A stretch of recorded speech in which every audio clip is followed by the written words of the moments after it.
अस्सलाम वालेकुम स्टूडेंट्स। आज का जो हमारा टॉपिक है वो जी हम रियल नंबर्स के बारे में पढ़ना शुरू करेंगे आज। ठीक है, रियल नंबर्स क्या होते हैं, किस तरह से हम उन्हें आगे लेके चल सकते हैं, and many properties of real numbers. ठीक है,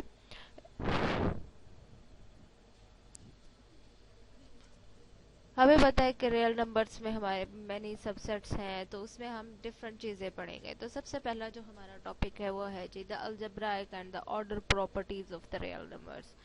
algebraic and order properties of real number से जो सबसे पहले हम लेंगे जी हमारे पास अलजेब्राइक प्रॉपर्टीज। अलजेब्राइक प्रॉपर्टीज के बारे में आपको ऑलरेडी पता है। ठीक है, अलजेब्राइक प्रॉपर्टीज क्या होती हैं, जिनमें हम अपने algebraic operations, addition, subtraction, multiplication and division, ये तमाम ऑपरेशंस जो हैं, ये कौन से ऑपरेशंस है? बाइनरी ऑपरेशंस है। बाइनरी क्यों है? क्योंकि इनको करने के लिए हमें हमेशा दो वैल्यूज की जरूरत होती है। ठीक है, इन ऑपरेशंस को डिफाइन करने के लिए हमें दो वैल्यूज चाहिए होती हैं, इसलिए इन्हें बाइनरी ऑपरेशंस कहते हैं। और इन्हीं को हम अलजब्रा आपने अब तक जो भी पढ़ी उनमें हमने यही चीजें यूज की हैं, तो इन्हें हम अलजब्राइक ऑपरेशंस भी कहते हैं। ठीक है,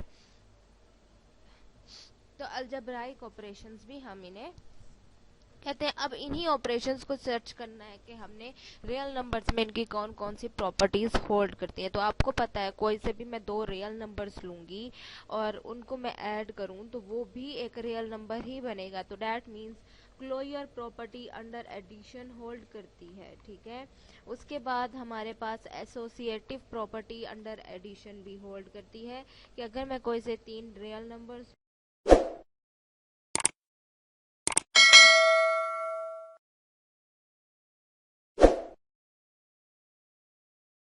और उनको इस तरतीब से राइट एंड लेफ्ट में ऐड किया जाए तो ये इक्वल होंगे। नंबर 3, हमारे पास जीरो भी एलिमेंट रियल लाइन में बिलोंग करता है और जीरो हमारे पास क्या होती है? हमारी एडिटिव आइडेंटिटी। ठीक है, उसके बाद जो चौथी प्रॉपर्टी है जी इनवर्सेस होने चाहिए। आपको पता है अगर कोई ए बिलोंग करता है आर में तो उसके करस्पॉन्डिंग हमारे पास एक नेगेटिव ए भी लाजमी लाजमी आर में बिलोंग करता है। तो that means additive inverse real line में होते हैं। ठीक है, अदरवाइज एडिटिव इनवर्स की डेफिनेशन देखी जाए तो हम कहते हैं a plus minus a is equals to zero, या माइनस ए प्लस ए, ये दोनों जीरो आने चाहिए। ठीक है, अच्छा उसके बाद फिफ्थ कम्यूटेटिव प्रॉपर्टी इक्वल है बी प्लस ए के। Distributive laws of multiplication under addition,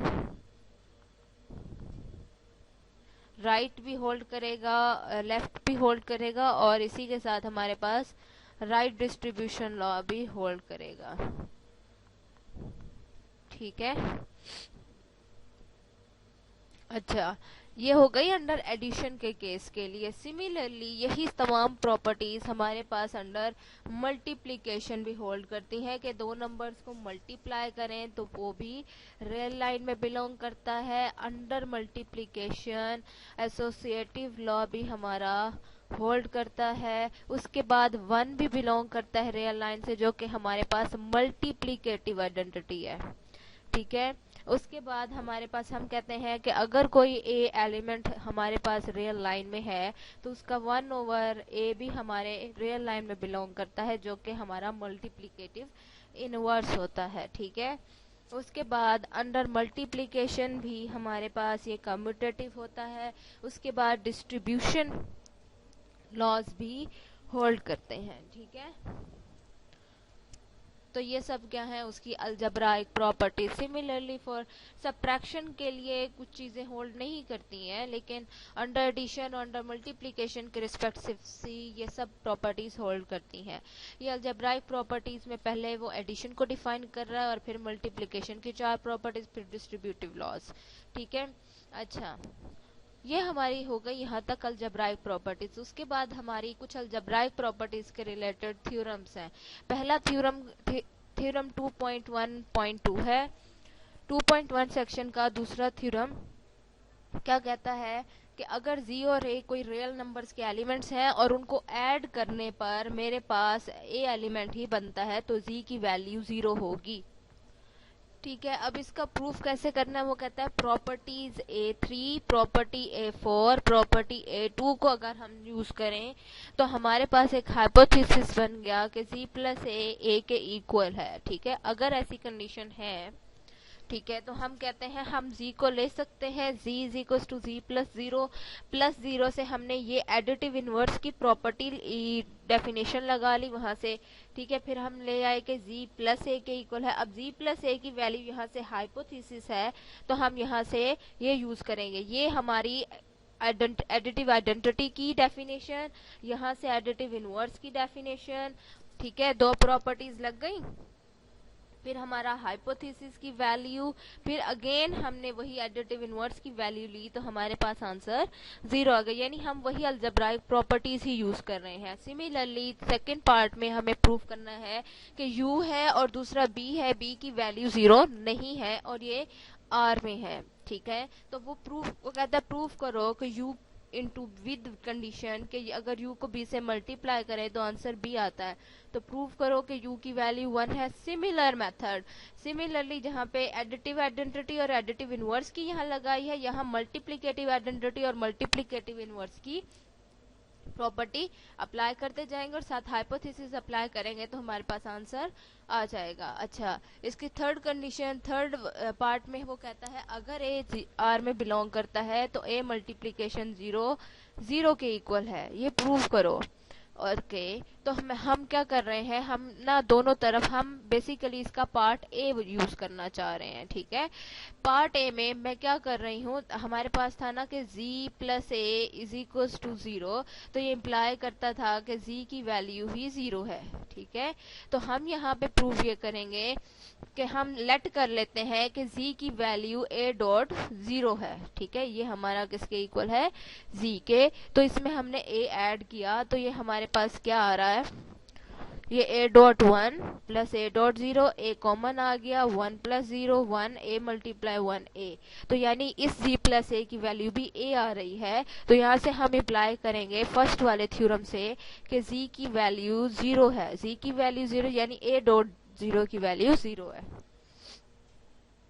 ठीक है, इसी तरह से नेक्स्ट थ्योरम है, नेक्स्ट थ्योरम के दो पार्ट्स हैं। पहले पार्ट में वो कहता है कि अगर ए मल्टीप्लिकेटिव इनवर्स की बेसिकली रिलेटेड है, तो यहाँ पे कह रहा है कि अगर ए नॉन जीरो एलिमेंट है और दोनों रियल नंबर्स हैं तो सच डैट कि उन दोनों को मल्टीप्लाई करने पे 1 आता है तो लाजमी बी की वैल्यू 1 ओवर ए होगी। अच्छा, अब आप सोचेंगे कि बी की वैल्यू 1 ओवर ए तो ले रहा है, ए की वैल्यू 1 ओवर बी क्यों नहीं आ रही, तो यहाँ पे हमारे पास जो थ्योरम है उसमें कंडीशन ए पे दी गई है कि वो नॉन जीरो है, जबकि बी हो सकता है कि जीरो हो। जब बी जीरो होगा तो 1 ओवर 0 आई इनडेफिनेट फॉर्म बन जाएगी। ठीक है, जो हमें नहीं चाहिए। ठीक है, अनडिफाइंड हो जाएगा। ठीक है, अनडिफाइंड तो हमें नहीं करना, हमें तो लाजमी कोई डिफाइंड फॉर्म ही चाहिए, इसलिए b is equal to 1 over a theorem हमारा बनता है। यहाँ पे भी सेम कि हमने हाइपोथेसिस ये यूज करना है और इसमें हम b की वैल्यू b सपोज करेंगे, b की मल्टीप्लिकेटिव आइडेंटिटी की वैल्यू, उसके बाद मल्टीप्लिकेटिव इनवर्स की डेफिनेशन, यहाँ से एसोसिएटिव लॉ वाली डेफिनेशन और यहाँ से फर्दर हाइपोथेसिस यहाँ लगाया तो यहाँ पे आंसर हमारा आ गया। अब नेक्स्ट हमारे पास कंडीशन ये है कि a डॉट बी अगर 0 हो देन आइदर, तो फिर हमारे पास दो कंडीशन है कि या तो ए जीरो होगा या बी जीरो होगा, यानी दोनों में और की कंडीशन है, आइदर और आ रहा है, यानी इनमें से कोई एक सिचुएशन लाजमी होल्ड करेगी। तो हम क्या करते हैं, हम बारी बारी एक को सपोज कर लेते हैं। अगर हम ए को नॉन जीरो और बी को जीरो सपोज करें, ठीक है, ए को नॉन जीरो और बी को 0 सपोज करें। ठीक है, अब नेक्स्ट वो क्या कर रहा है, वो मल्टीप्लाई कर रहा है बेसिकली इस टर्म को इस टर्म से। क्यों मल्टीप्लीकेशन हो रही है आपको पता है, हमने अभी अभी प्रूव किया कि a डॉट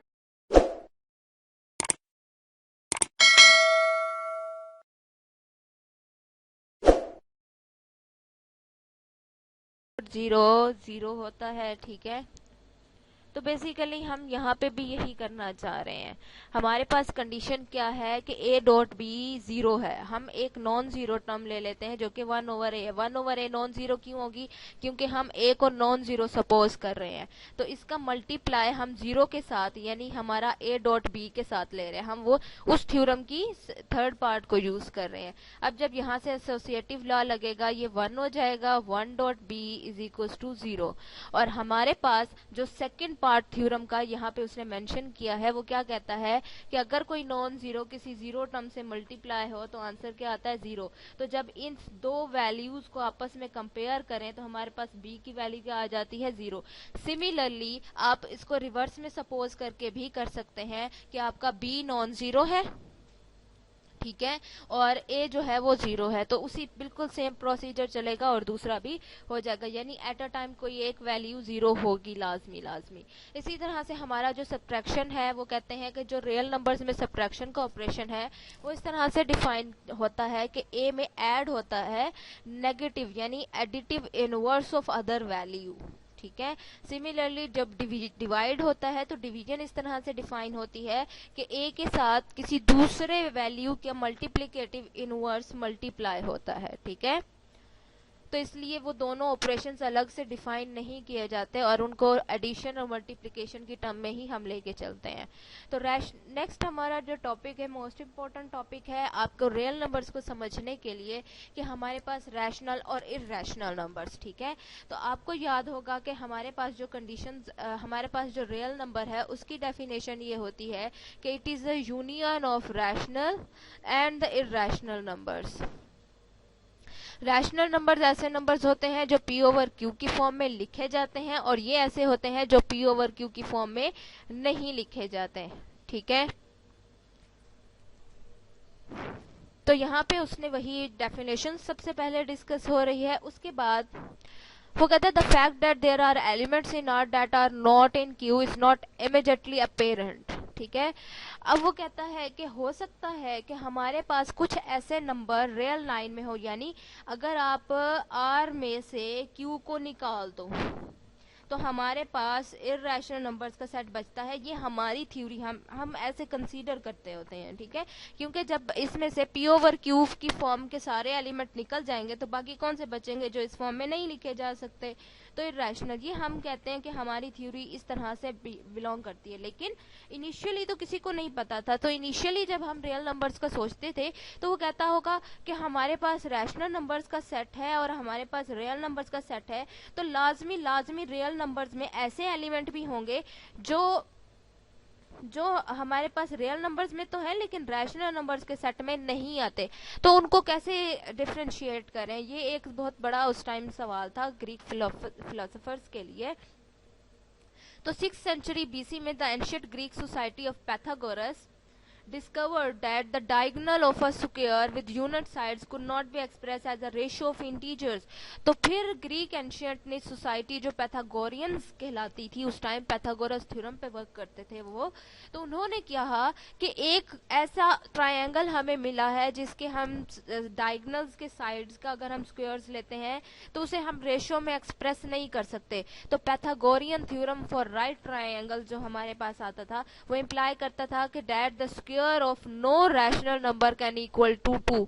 तो ये कि भाई किसी भी रैशनल नंबर्स का जो स्क्वायर होता है वो इक्वल टू 2 नहीं होता। जाहिर बात है वो फिर कोई ना कोई इररेशनल नंबर्स होंगे। तो फिर यहाँ से थ्योरी बनी कि नहीं, हमारे पास कुछ और नंबर्स भी एग्जिस्ट करते हैं जो इंटीजर जो रेशियो फॉर्म में या ओवर की फॉर्म में नहीं लिखे जा सकते। तो उनके लिए फिर हमने अलग इररेशनल नंबर्स का सेट बनाया। उस टाइम जो सबसे अहम बात थी वो ये बात थी कि इस थ्योरम को प्रूव करना कि हमारे पास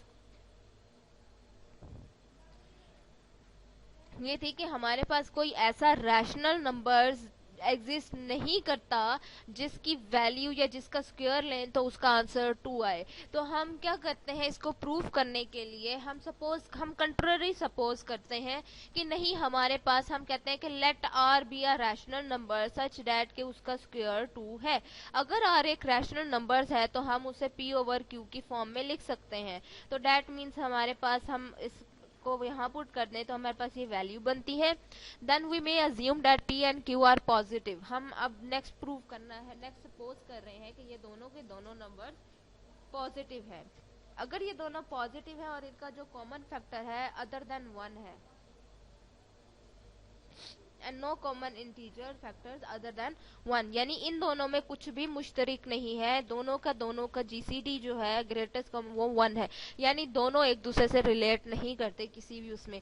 लेकिन जो हमारे पास ये इक्वेशन थी ये बताती थी कि पी स्क्वायर इक्वल है 2 टाइम्स ऑफ क्यू स्क्वायर के। तो यहाँ से अगर आप देखें तो यहाँ से हमारे पास टर्म आती है कि पी स्क्वायर इवन नंबर है।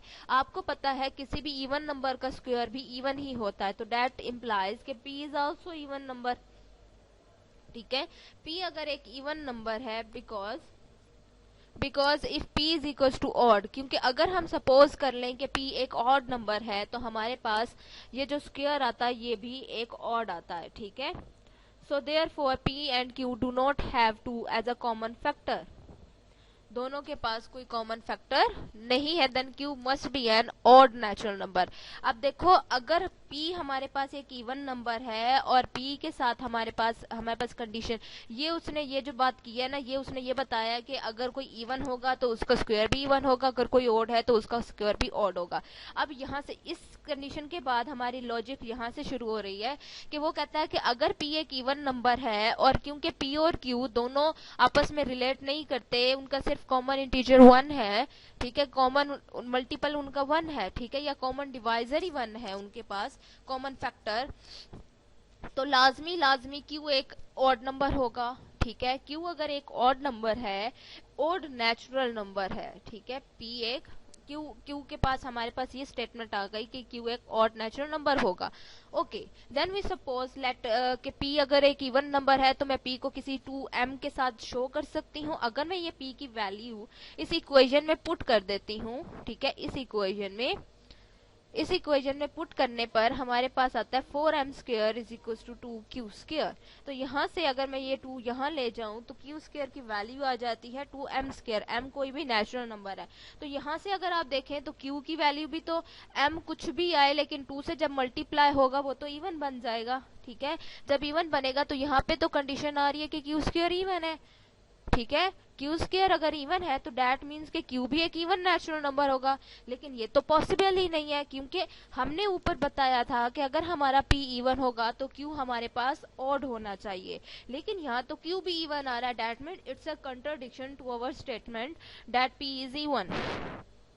ठीक है, तो यहाँ से हमारी जो हाइपोथेसिस जो हमने सपोज किया था कि ये इसकी इक्वल है, ये हमें कंट्राडिक्शन की तरफ लीड करता है कि Q at a time even भी है और बोथ भी है, जो कि एक फॉल्स स्टेटमेंट है। ठीक है, तो दैट मीन्स जो हमने सपोज किया था कि नहीं हमारे पास एक रैशनल नंबर है जिसका स्क्वायर 2 के इक्वल है, ये एग्जिस्ट नहीं करता, यानी हमारे पास कोई ऐसा रैशनल नंबर नहीं है जिसका स्क्वायर 2 के इक्वल हो। ठीक है, तो इम्पोर्टेंट प्रूफ है ये, हमारा यहाँ तक काम हो गया। Okay, order properties of R. Next हमारे पास जो टास्क है वो है जी order properties. What about order properties? Order हमें बताता है कि हमारे पास पहला कौन सा है, सेकंड कौन सा है एलिमेंट। ठीक है, इस तरह की चीजों को हम ऑर्डर प्रॉपर्टीज कहते हैं। तो हमारा कोई भी अगर हम नॉन एम्प्टी सबसेट सपोज करते हैं आर का, तो हम उसमें जो ऑर्डर प्रॉपर्टीज हैं या set of positive real numbers हैं, ठीक है, called the set of positive real numbers का एक सेट हम डिफाइन कर रहे हैं। ठीक है, हम क्या कर रहे हैं, हम P एक ऐसा सेट बना रहे हैं जिसमें सारे के सारे पॉजिटिव रियल नंबर्स हों। इसे R पॉजिटिव के साथ भी शो करते हैं, यानी इसमें आएंगे 1 से लेके हमारे जितने भी हमारे आएंगे, ठीक है, 1 से लेके इन्फिनिटी तक हमारे पास रियल लाइन के ऊपर जितने भी रियल नंबर्स हैं उनके दरमियान वैल्यूज हैं सब। ठीक है, तो फिर उसके ऊपर ना वो कुछ प्रॉपर्टी सेटिस्फाई करा रहा है। वो कहता है अगर ए और बी दोनों पी से बिलोंग करते हैं, यानी इस सेट में से बिलोंग करते हैं, तो इनका एडिशन भी इसी सेट में जाएगा। लाजमी बात है, दो पॉजिटिव नंबर्स हैं उनको ऐड करोगे तो लाजमी वो भी एक पॉजिटिव नंबर बनाएगा। Similarly for multiplication. ठीक है, बट नंबर 3 जो कंडीशन है वो हमारे पास थोड़ा सा डिफरेंट वर्जन में कहती है, वो हमारी रियल लाइन को ऑर्डर कर रही है। ठीक ठीक है, रियल लाइन की ऑर्डर प्रॉपर्टी बता रही है कि अगर कोई नंबर आर में बिलोंग करता है तो दो चीजें होंगी, या तो ए पी में जाएगा, या ए की वैल्यू 0 होगी, या माइनस ए पी में बिलोंग करेगा। अब तीन कंडीशंस आएंगी, ठीक है। इस तीसरी प्रॉपर्टी को हम ट्राइकोटोमी प्रॉपर्टी भी या ट्रिशोटोमी प्रॉपर्टी भी कहते हैं, ठीक है। डिफरेंट लोग डिफरेंट तरीके से इसे एब्रीविएट करते हैं, कुछ ट्राइकोटोमी कहते हैं, कुछ ट्रिशोटोमी कहते हैं, ठीक है। आप भी इसको जैसा कहना चाहो वैसा कह सकते हो, आपकी मर्जी है। Otherwise trichotomy property is the best option.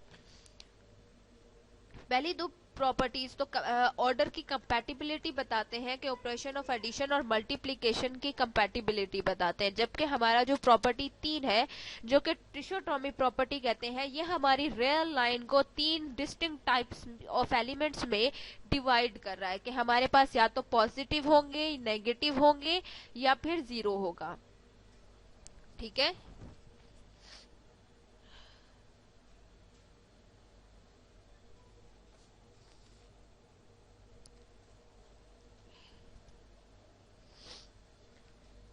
तो यहां से आगे नेक्स्ट हमारे पास, अगर हम कोई लेते हैं कि कोई सेट पी में बिलोंग कर रहा है तो उसके ऊपर स्ट्रिक्टली कंडीशन है कि वो स्ट्रिक्टली पॉजिटिव होगा। लेकिन अगर हम उसके उस सेट के साथ, उस पी सेट के साथ अगर हम यूनियन ले लें तो उसके पास फिर कंडीशन स्ट्रिक्टली पॉजिटिव की नहीं बल्कि नॉन नेगेटिव रियल नंबर्स की आ जाएगी। और जब हम बात करते हैं कि कोई नेगेटिव नंबर पी में बिलोंग करता है तो इसकी कंडीशन है कि वो स्ट्रिक्टली नेगेटिव है, स्ट्रिक्टली नेगेटिव है तो नेगेटिव है, ठीक है। और अगर यूनियन ऐड कर दें तो ए लेस देन इक्वल टू 0 की कंडीशन को हम कहते हैं नॉन पॉजिटिव है, ठीक है। अब इन नोटेशंस को आपने याद रखना है। ओके, नेक्स्ट कुछ प्रॉपर्टीज हैं, वो कहता है कि अगर ए डिफरेंस बी की वैल्यू पी में बिलोंग करती है, पी सेट में, ठीक है, पी सेट में बिलोंग करती है, तो हमारे पास, तो फिर हम लिख सकते हैं कि या तो ए बड़ा है बी से या फिर बी छोटा है ए से। यानी दो तरह से लिखा जा सकता है। आप कह रहे होंगे ये क्या लिखा हुआ है, कान को एक से पकड़ो या दूसरे से, है तो एक ही बात। तो लिखने के अंदाज में डिफरेंस है और कुछ भी नहीं है। और अगर यूनियन टू 0 आ जाए तो फिर इक्वालिटी की कंडीशन भी आ जाएगी, ठीक है। तो ट्रिशोटोमी प्रॉपर्टीज को प्रूफ कैसे करेंगे, वो कहता है ट्रिशोटोमी प्रॉपर्टी के हवाले से हम बात करेंगे कि हमारे पास अगर ए डिफरेंस बी अगर हमारा पी में जा रहा है तो लाजमी ये जो दोनों नंबर्स हैं ये हमारे रियल नंबर्स में जा रहे हैं, ठीक है। या फिर हम यूं कह सकते हैं कि ए माइनस बी का जो एलिमेंट है ये भी रियल नंबर में जा रहा है क्योंकि पी हमारा सबसेट है आर का। तो ट्रिशोटोमी प्रॉपर्टी क्या कहती है कि अगर कोई एलिमेंट बिलोंग करता है आर से तो वो या तो ग्रेटर देन 0 है, ठीक है, या फिर इक्वल्स टू 0 है, या फिर लेस देन 0 है, ठीक है। तो जब हम यहाँ से बात करते हैं, यहाँ से b को उधर ले जाएं तो a greater than b, a is equal to b और a लेस देन b, ये हमारे पास 3 प्रॉपर्टीज बन जाएंगी। और अगर हम 0 को भी इसके साथ ऐड कर देते हैं तो फिर जाहिरी बात है हमारे पास इक्वालिटी की कंडीशन भी यहाँ इन इक्वालिटीज में ऐड हो जाएगी और हमारे पास ये बन जाएंगी, ठीक है।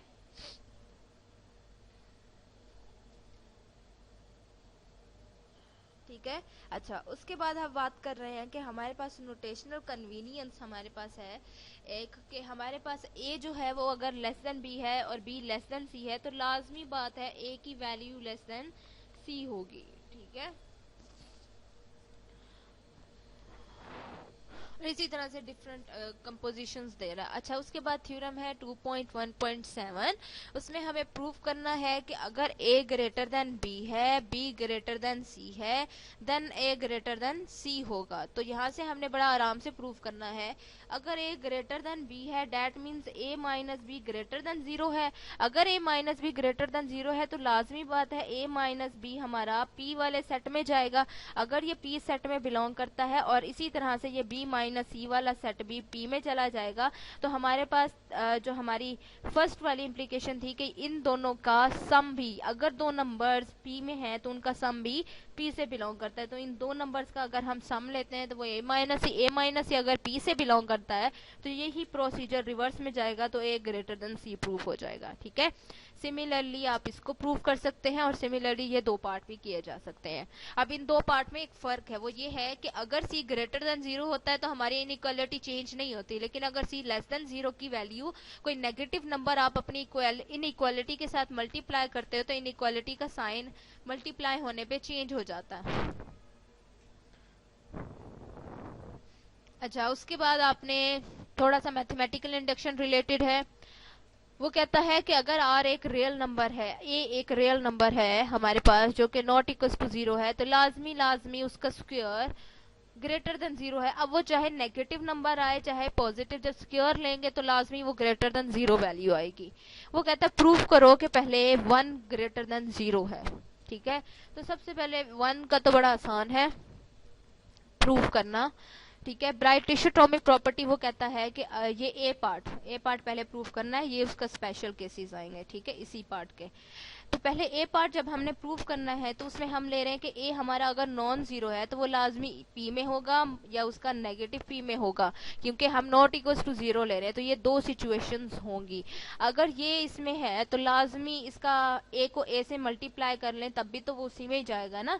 तो यहाँ से तो प्रूव हो गया कि यह ग्रेटर देन 0 है। लेकिन what about minus A belongings to P, तो या लाजमी ये भी उसी में, ये वही कंडीशन कि ए अगर ए और बी पी में है तो उनका मल्टीपल भी पी में है तो उनका मल्टीप्लिकेशन भी पी में जाएगा। तो वही कंडीशंस हम यहाँ पे ले रहे हैं, वो इटसेल्फ के लिए भी होता है। ठीक है, ये हो गया प्रूफ। सेकंड में हम क्या कर रहे हैं, 1 वाली इक्वेशन में हम ए की जगह 1 पुट कर देंगे, बस खत्म। और थर्ड वाले पार्ट में हम मैथमेटिकल इंडक्शन को यूज कर रहे हैं कि हम लेंगे कि पहले ये 1 के लिए ट्रू है तो आप कहेंगे कि हाँ जी ये बी पार्ट में हमने इसका बेसिक स्टेप कर लिया है, ये 1 के लिए ट्रू है, N is 1 is true by part B. ठीक है, if we suppose the assertion condition के हमारे पास के लिए ट्रू है, के ग्रेटर देन 0 का मतलब होगा कि के पी में बिलोंग करता है, तो वो हमसे पी की कंडीशन लेके चल रहे हैं। ठीक है, और हमें पता है कि 1 भी पी में बिलोंग करता है बाय पार्ट दिस, तो k प्लस 1 भी, तो हमें पता कि वो फर्स्ट कंडीशन क्या कहती है कि अगर दो हों तो उन दोनों का एडिशन भी जाएगा, तो इन दो को ऐड कर दें एलिमेंट्स को तब भी वो p के एलिमेंट्स होंगे। अगर ये p के एलिमेंट्स होंगे तो यहाँ से इम्प्लाई होगा कि ये k प्लस 1 ग्रेटर देन 0 है। तो हमारी ये इनइक्वालिटी जो कह रही थी कि n ग्रेटर देन 0 प्रूव करो, हर नेचुरल नंबर के लिए प्रूव हो गई। ठीक है, इसी तरह से डिफरेंट कंडीशंस डिफरेंट थ्योरम्स हम ले रहे हैं। ठीक है, नेक्स्ट हमारा जो थ्योरम है वो कहता है कि अगर a कोई रियल नंबर है और a 0 से लेके किसी एप्सिलॉन वैल्यू तक रहता है, एप्सिलॉन वैल्यू के दरमियान कोई वैल्यू है और एप्सिलॉन कोई ग्रेटर देन 0 है, तो लाजमी a की वैल्यू 0 होगी। ठीक है, तो इसका प्रूफ भी साथ दिया गया, आप इसके प्रूफ को देख सकते हैं। उसके बाद इसी के प्रूफ का स्पेशल केस दिया गया है। ठीक है, आप उसे भी देख सकते हैं रिमार्क में। वो कहता है it is an exercise to show that अगर ए बिलोंग करे और यहाँ पे थी लेस देन की वैल्यू, यहाँ लेस देन इक्वल टू जो आ जाए तो फिर हमारे पास ए की वैल्यू इक्वल्स टू 0 आएगी, बताएं। ठीक है, तो वो कहता है ये बात भी प्रूफ करो। उसके बाद कुछ मल्टीप्लिकेशन रिलेटेड थ्योरम है कि अगर ए और बी की दोनों का मल्टीप्लिकेशन ग्रेटर देन 0 है तो हमारे पास आइदर के साथ दो वैल्यूज आएंगी, आइदर अगर के दोनों ही पॉजिटिव है या फिर दोनों नेगेटिव है। अब दो सिचुएशंस है गई हैं। ठीक है, इन दोनों के दरमियान और की कंडीशन है। ठीक है, ये दोनों अलग अलग प्रूफ्स नहीं है, एक ही प्रूफ में दो कंडीशंस दी हैं कि दोनों में से एक लाजमी आएगी। तो इसका प्रूफ बड़ा आसान सा इनइक्वालिटीज के साथ है, ट्रिशोटोमी लगाया गया है। ठीक है, आप इसको कर लेंगे। उसी के बाद लेस देन 0 में भी वो प्रूफ कर रहा है, इसी का रिजल्ट आएगा। ठीक है, इसी के बेस पे किया जाएगा। ठीक है, कि दोनों का साइन ऑपोजिट होंगे, एक अगर लेस देन 0 है तो दूसरा ग्रेटर देन, तब जाके हमारा प्रोडक्ट लेस देन 0 आएगा। ठीक है, उसके बाद कुछ इनइक्वालिटीज के हवाले से बातें की गई हैं। ठीक है, इनइक्वालिटीज साथ एग्जाम्पल्स और सॉल्यूशंस किए गए हैं। ठीक है, इंशाल्लाह इसे हम नेक्स्ट लेक्चर में डिस्कस करेंगे।